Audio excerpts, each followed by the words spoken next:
En manchette cette semaine, le Conseil du bassin versant de Vaudreuil-Soulanges sonne l'alarme concernant la gestion de l'eau potable dans la région. Les municipalités doivent se mouiller et réaliser un plan directeur. On constate une pénurie de main-d'œuvre spécialisée dans la région. In municipal election news, this week we'll be speaking with the newly formed political party for the town of Saint-Zotique, L'Équipe L'Écuyer.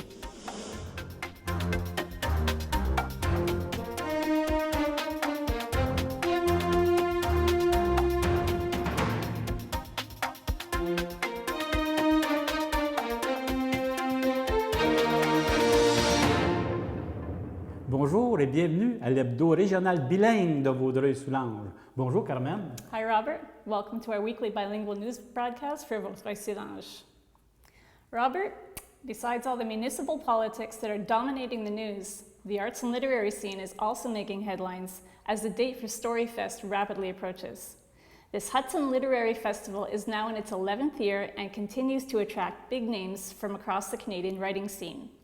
Our journalist Anne Ferrel spoke with the festival organizers.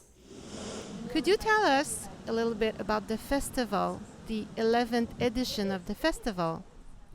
Yes, it's a very, very exciting year. It is, as you say, our 11th year of having a literary festival called Storyfest in Hudson. It's organized by the Greenwood Centre for Living History, and we attract some incredible Canadian authors to our small little town. We're very pleased about how it's progressed over the years. It started as a series with one speaker, Senator Gigantes, 11 years ago, and it's gradually moved from one or two or three authors to this year a total of 7 authors and 1 playwright and 10 events. This is going to be our largest event yet, our number of events. This year, we have Michael Ondaatje, a very big name. We're very excited about his arrival in Hudson this fall. His wife, Linda Spalding, who just won the Governor General's Award, is also going to be here the following day. We have a local author, Lauren Elliott, to open the festival. That will be at the beginning of the month. And then we proceed through the month with Emma Donahue. You may recognize her name. Yeah. Helen Humphreys. Mm-hmm. With Helen Humphreys, we are actually meeting the author and hosting a tea with her as an afternoon event. And who's your partner? Who's in with you on this great festival? Well, we have many partners. We're very happy that the Hudson Village Theatre is one of our partners, the Willow Inn, the Hudson Historical Society, the Hudson Film Society. Many community groups join us. Some individuals also join us. The IGA, for example, is definitely a very fine partner. We have our local MP and our local MNA who are our partners, the town of Hudson. So it's become a very, very much a community affair. Without the help of all these people and groups, we wouldn't be able to continue doing this. So we're very appreciative of all of their help. Who's your biggest partner? Well, we're delighted to have had the support of the Canada Council for the Arts for the past 11 years, and their support continues to grow. So they are definitely our major partner. Could you tell us the date? When does it start? It starts the 1st of October, and it ends the 29th of October. So altogether, it keeps us very busy throughout the month, as you can imagine. En période d'élection municipale, le Conseil du bassin versant de la région de Vaudreuil-Soulanges souhaite sensibiliser les candidats à l'enjeu de l'eau potable dans la région. Selon les responsables, les prochains maires et conseillers des différentes municipalités et villes devront mettre en place des mesures pour favoriser l'implantation d'un plan directeur pour gérer efficacement l'eau potable. In 1982, the 4 municipalities of Île-Perrot created Régie de l'eau, a private company designed to manage the drinking water supply of Notre-Dame de l'Île-Perrot, Ville de l'Île-Perrot, Pincourt, and Terrasse-Vaudreuil.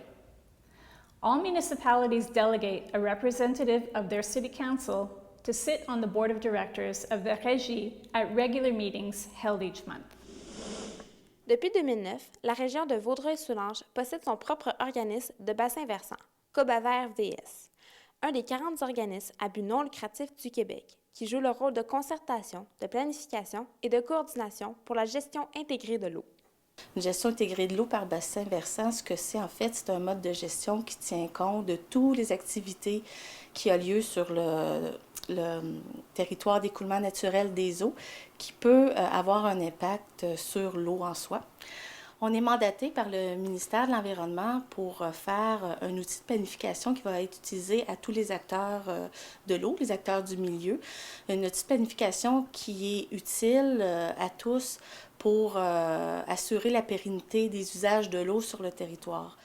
Ces acteurs sont la MRC de Vaudreuil-Soulanges, le milieu agricole, les commerces et industries, la population. Quand on parle d'usage de l'eau, ça peut être, il y a 3 différents usages qu'on peut parler. L'usage, la consommation de l'eau pour les êtres vivants, donc les êtres humains, les animaux, donc on parle de quantité et de qualité d'eau. On parle aussi d'usage de l'eau comme support à la vie, donc l'écosystème aquatique par exemple. Et aussi les usages de l'eau, ça inclut aussi l'usage récréo-touristique. À la suite de leurs analyses, Cobaver s'est rendu compte que les plans d'eau de Vaudreuil-Soulanges sont riches en phosphore, en contaminants et en coliformes fécaux.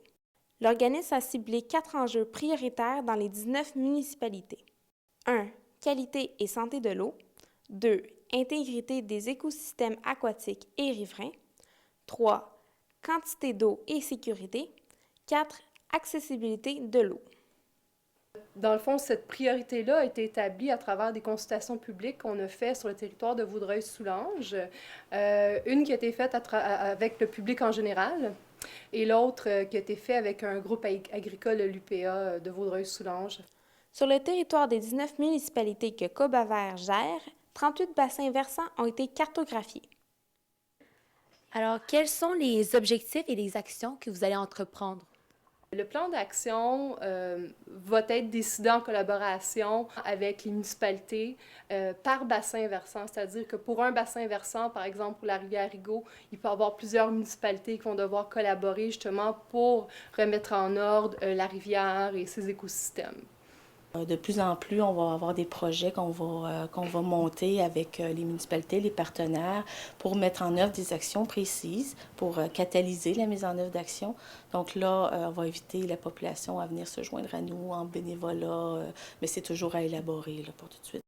Vous pouvez aider l'organisme en devenant membre, bénévole au sein du conseil d'administration ou en faisant des dons pour les soutenir dans une activité bien précise. On recherche des personnes qui seraient prêtes à donner pour continuer l'analyse de la qualité de l'eau de nos rivières. Parce qu'avant l'arrivée du Cobaver, ici, il y a 3 ans, on n'y connaissait presque rien au niveau de la qualité des eaux de nos rivières.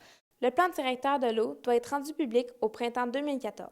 Il permettra au Cobaver ainsi que les différents acteurs de mettre en application les actions nécessaires. Élise Famine et Elisabeth Lechasseur pour C'est sur la télé. Carmen, savez-vous combien d'habitants compte maintenant la municipalité de Saint-Zotique? I'm not sure. I would imagine around 3,000.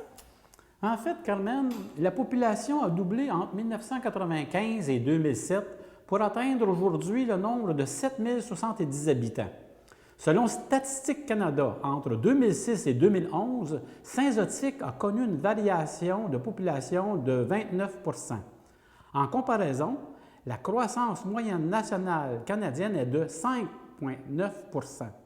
En 2012, cette ville arrivait en 3e position au Québec quant à l'augmentation de son marché immobilier. 3 postulants pour la candidature à la mairie de Saint-Zotique ont déjà fait connaître leurs intentions.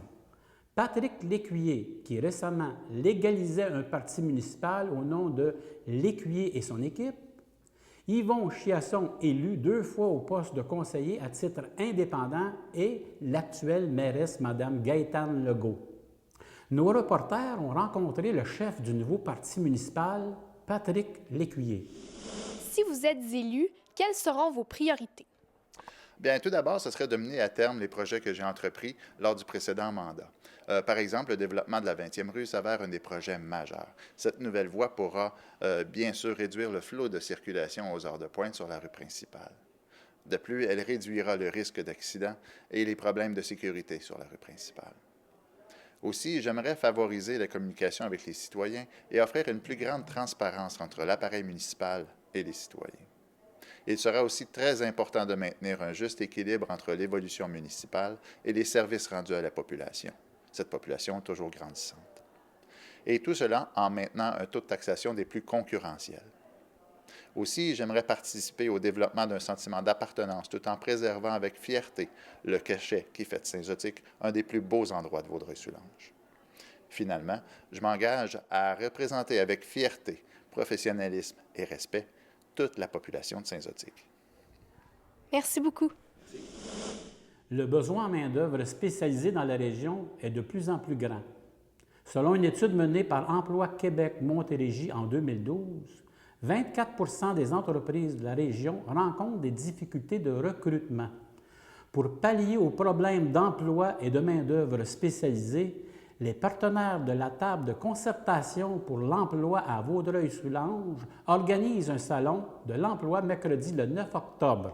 Representatives from organizations and industries from throughout the region will showcase their respective companies, and job assistance agencies will be on hand to help job seekers. It's projected that by the year 2018, as many as 20,000 new employees will be needed to fill various work positions. The Salon held its first job fair in 1998 and has since become a fixture in promoting employers and job assistance agencies located throughout the MRC de Vaudreuil-Soulanges region, as well as connect them with potential employees. Our reporter spoke with the event organizers. Le 11 septembre, la table de concertation de l'emploi de Vaudreuil-Soulanges recevait les médias au chalet du centre de ski Mont-Rigaud afin de livrer des détails à propos de la 14e édition du Salon de l'emploi de Vaudreuil-Soulanges. Depuis 1998, ce salon est devenu un incontournable autant pour les entreprises que les chercheurs d'emploi. Michel Charlebois d'Emploi Québec. On a parlé d'événements incontournables pour la région.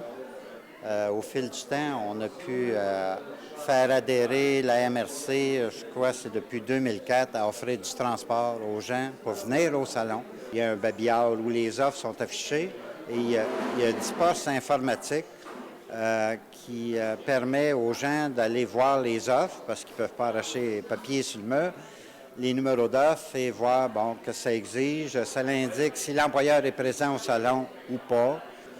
S'ils ont de la difficulté sur le service de placement en ligne, les gens d'Emploi Québec vont leur expliquer.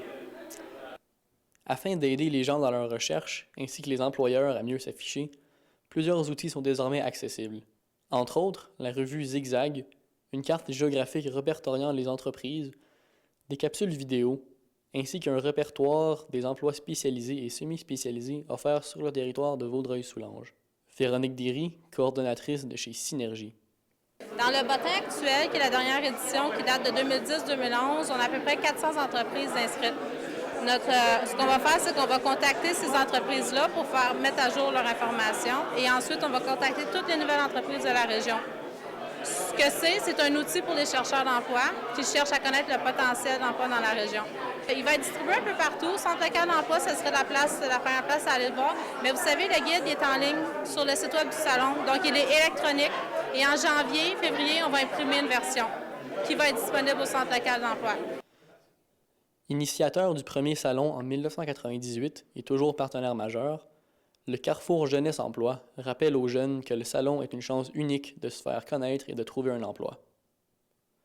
Sylvie Veilleux, directrice générale du Carrefour Jeunesse Emploi. Il est encore temps de venir nous rencontrer pour faire mettre votre CV à jour, le faire évaluer, pour en faire un nombre de copies suffisant, pour voir un peu comment vous présenter aux employeurs, pour vérifier si vous êtes prêt à passer au salon. Préparez-vous à l'avance, c'est le temps de venir nous voir. Là. Le salon aura lieu le 9 octobre prochain et plusieurs navettes offertes gratuitement par la MRC de Vaudreuil-Soulanges seront mises à la disposition des gens pour se rendre sur les lieux. Michel Desjardins, organisateur du salon, nous donne les détails. Alors, le prochain Salon de l'emploi est le 9 octobre prochain, de 9h à 19h. C'est au pavillon du Château Vaudreuil. L'information, vous pouvez l'avoir directement sur le site Internet du salon. Alors, salonemploivs.com. Et là, vous allez avoir des renseignements pour les entreprises qui veulent s'inscrire, pour les chercheurs d'emploi, les entreprises qui sont inscrites, des conseils pour les chercheurs d'emploi.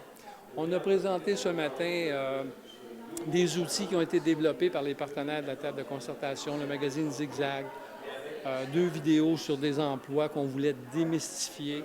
Bien, toute cette information-là se retrouve sur le site. Il faut simplement naviguer, se promener.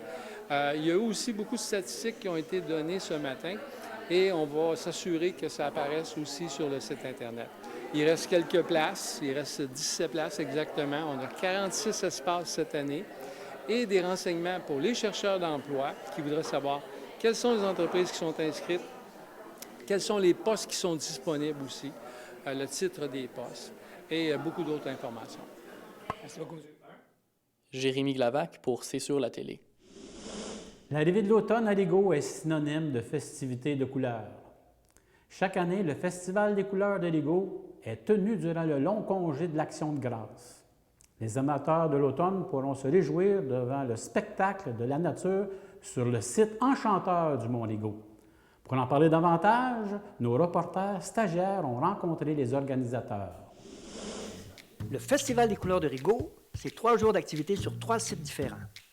Au parc Chartier de Lobinière, au pôle 1, ce sont des randonnées équestres et pédestres, des go-karts à pédales, une tyrolienne géante, plus de 30 producteurs agroalimentaires dans le marché des saveurs, plus de 60 artistes et artisans à la promenade des métiers d'art et le jardin des perles. C'est du maquillage et des jeux gonflables pour les enfants. C'est de l'éducation avec les animaux, des spectacles sous chapiteaux gratuits, de l'animation et plus encore. Le Festival des couleurs de Rigaud, c'est aussi au Mont-Rigaud, soit le pôle 2, avec le trampoline, des tyroliennes, un mur d'escalade, des tours d'hélicoptère, une création en direct. C'est une aire de pique-nique au sommet des pentes où les Autochtones vous y attendent. Le Festival des couleurs de Rigaud, c'est aussi le sanctuaire Notre-Dame de Lourdes, soit le pôle 3. C'est du ressourcement, du pèlerinage, la messe de l'Action de grâce et des concerts en plein air gratuits tous les jours. Le Festival des couleurs de Rigaud, c'est aussi à l'église Sainte-Madeleine de Rigaud avec le spectacle de Luce Dufaux dans le cadre des grands concerts promutuels. C'est donc les 12, 13 et 14 octobre prochains et par Mont et Couleurs que toute la population de Vaudreuil-Soulanges est invitée au Festival des couleurs de Rigaud pour sa 16e édition. On vous attend! L'absence d'hôpital sur le territoire de Vaudreuil-Soulanges fait beaucoup jaser. Notre équipe de reporters s'est déplacée dans les rues de plusieurs villes de la MRC pour obtenir l'opinion de la population concernant le projet d'implantation d'un hôpital dans la région. Well, right now, Vaudreuil and St. Lazare and Hudson, it's becoming more populated, and there's way too many people for one hospital in the West Island, which is the closest one. So we really need it because the waiting hours are very, very long. It's very discouraging. Les Fields, Lakeshore, qui sont les plus proches, c'est beaucoup trop loin. Il y a un manque de soins ici à l'intérieur de Vaudreuil-Soulanges pour des personnes qui sont en état de santé, qui auraient des besoins, sont obligés d'aller plus à l'extérieur. Donc, ça pose souvent des problèmes. Puis, des fois, ils n'auront pas assez de temps pour se rendre à l'hôpital, tout simplement. It'd probably be better to have a hospital closer to the people of Vaudreuil in case anybody gets seriously sick, or just to have something closer, you know, for people to get help. Be a better idea for the town. Bien, c'est parce que le bassin de population est assez grand pour répondre à avoir un hôpital chez nous. Courir à Valleyfield, présentement, Valleyfield c'est engorgé, Pointe-Claire c'est encore pire. Fait que pour nous, ça serait bien important d'en avoir une. I absolutely do. Being in an emergency room at the Lakeshore General Hospital for 7 years, I've seen our emergency rooms completely overcrowded, and our aging population is putting us in a pretty bad position right now. And our healthcare staff is overworked excessively. Je pense que ça serait l'idéal parce que de toute façon, je ne serais pas obligée d'aller à Haggisbury, Ontario. Perfect. If they have enough personnel to work there, isn't that the big problem with all the hospitals around here now? Is there not enough personnel to work in the hospitals? That's why people are going to Hawkesbury instead of Lakeshore. It's because there's crappy service, because there's not enough personnel. Bien, parce que les hôpitaux sont trop pleins autour, puis partout où on va, on attend des heures et des heures. Fait que si ça peut libérer les autres hôpitaux, bien, ça va créer de la place pour ici, puis on va avoir de la place, on va moins attendre, puis on va avoir un meilleur service. Très simple. Le bassin de population est énorme. On n'a pas de service adéquat présentement. On doit traverser les ponts pour avoir un hôpital comme le Lakeshore ou aller en Ontario. Donc, le besoin est criant pour un hôpital. Mais je pense que la population a tellement augmenté dans Vaudreuil-Soulanges qu'on est rendu, je ne sais plus à quelle population, dans les 150 000, pas loin, que ça devient indispensable. Parce que quand je suis arrivée ici, il y a 30 ans, Vaudreuil-Soulanges, Vaudreuil-Dorion avec peut-être 18 000 personnes. Maintenant, ils en ont 28 000, je crois, pas loin.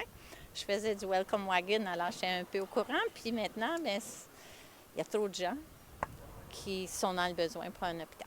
Parce que je trouve que les autres sont pas mal trop loin, puis c'est tellement occupé qu'ils donnent un service pas complet. Tu sais, t'es même pas guéri, puis tu sors déjà dehors, là. Fait que je trouve qu'au moins, ils pourraient prendre un peu plus de temps. J'ai été une fois à Valleyfield, il y a 2 ans, à 2 heures du matin. J'étais tout seul dans l'urgence, puis ça m'a quand même pris 4 heures. Ça fait que si ça peut débloquer les urgences, moi, je suis bien content. La MRC de Vaudreuil-Soulanges appuie les initiatives artistiques des résidents. Plusieurs bourses seront attribuées à des résidents de la région totalisant la somme de 25 000 $. L'appel de projet se tiendra du 10 septembre au 10 octobre. Les renseignements sur le programme sont disponibles sur le site de la MRC. Nos reporters ont rencontré Mme Kennel, mairesse de la municipalité de Lessèdre, pour en discuter. Je suis actuellement en présence de la présidente du comité culturel de la MRC de Vaudreuil-Soulanges qui aujourd'hui nous annonce une bonne nouvelle. Oui, effectivement, je fais un appel aux artistes au nom de la MRC parce que nous avons lancé au début de la semaine un programme de soutien pour des bourses à distribuer aux artistes de la région. Donc, le programme de soutien aux initiatives du milieu culturel, en fait, c'est un programme de bourse qui s'adresse soit aux artistes professionnels ou aux artistes en voie de professionnalisation. Au total, on a 20 bourses à donner. Dans le volet des artistes professionnels, on donne 12 bourses et dans l'autre volet, en voie de professionnalisation, on donne 8 bourses. Et donc, il y a des bourses en recherche et création, en circulation d'œuvres et en prestations également. Donc, c'est les mêmes catégories dans les deux volets. Et puis, on peut se procurer le formulaire sur le site de la MRC au www.mrcvs.ca. Et il y a un petit questionnaire. Ils peuvent s'inscrire entre le 10 septembre et le 10 octobre. Répondre aux questions, indiquer les catégories. Il y aura un comité de sélection qui va vérifier le tout. J'en fais pas partie. Mais à la fin de tout ça, vers la fin d'octobre, nous allons remettre les bourses aux artistes selon les recommandations du comité de sélection. Merci beaucoup. Cet automne, les résidents des régions de Vaudreuil-Soulanges, de Salaberry, de Valleyfield et de Châteauguay sont invités au verger La Bonté et à la ferme Quinn pour profiter de la saison de l'autocueillette des pommes. Notre reporter Chantal Bédard a rencontré la propriétaire du verger La Bonté, Mme Nathalie Gervais. Le verger La Bonté existe depuis 1984. Il a été développé, bâti, parti de zéro par monsieur et madame La Bonté, qui ont construit la maison, construit le magasin, développé la recette des muffins qui nous rend très populaires et monté là, une bonne partie de l'entreprise. Et moi, je suis propriétaire ici depuis 11 ans maintenant. C'est la 11e saison. Puis on a rajouté là, beaucoup au niveau peut-être des installations. On a développé le labyrinthe et on a aussi notre nouveau bâtiment qu'on a développé l'année passée pour produire nos muffins à plus grande échelle, qui sont maintenant distribués dans 30 épiceries. Et on a ouvert cette année un petit bistrot sur le site avec déjeuner, dîner, bon café pour agrémenter et bien finaliser la journée. Parlons de ce fameux labyrinthe original, le seul dans la région de Vaudreuil-Soulanges. Cette année, qu'est-ce que vous nous réservez de spécial? Alors, pendant 7 ans, on a été se promener dans plusieurs pays, puis on ramenait les cultures ici. Cette année, on a décidé de faire ça différent et d'aller travailler sur les insectes. Un groupe d'amis à moi, après une soirée de brainstorming, me disait « Nathalie, tu travailles très fort pour avoir un verger écologique, d'essayer de protéger les insectes et tout ça. Pourquoi on n'en ferait pas la vedette cette année au verger? » Donc, notre gros labyrinthe s'appelle Insectopolis et on a travaillé sur les insectes à 3 niveaux. Donc, on a un petit labyrinthe qui est nos amis les insectes. Il faut trouver les insectes qui sont cachés dedans, mais à quoi qu'ils servent.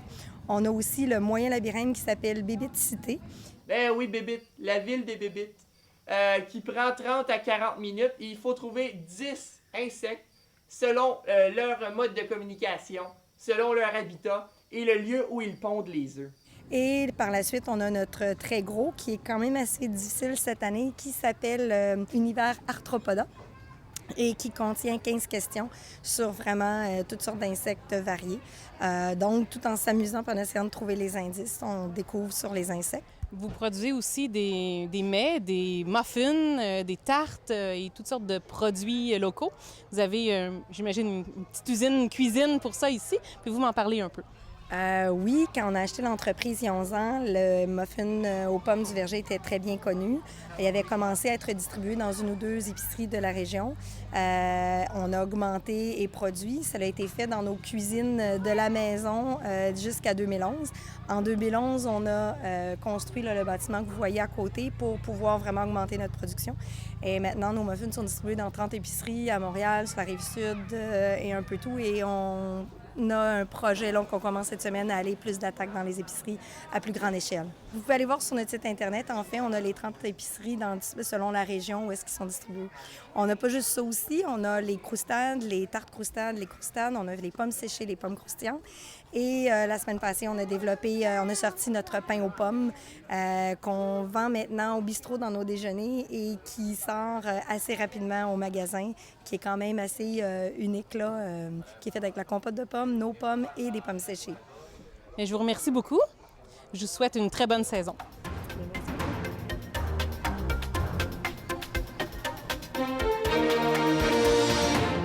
A construction boom in Pancourt is good news for the city and the mayor.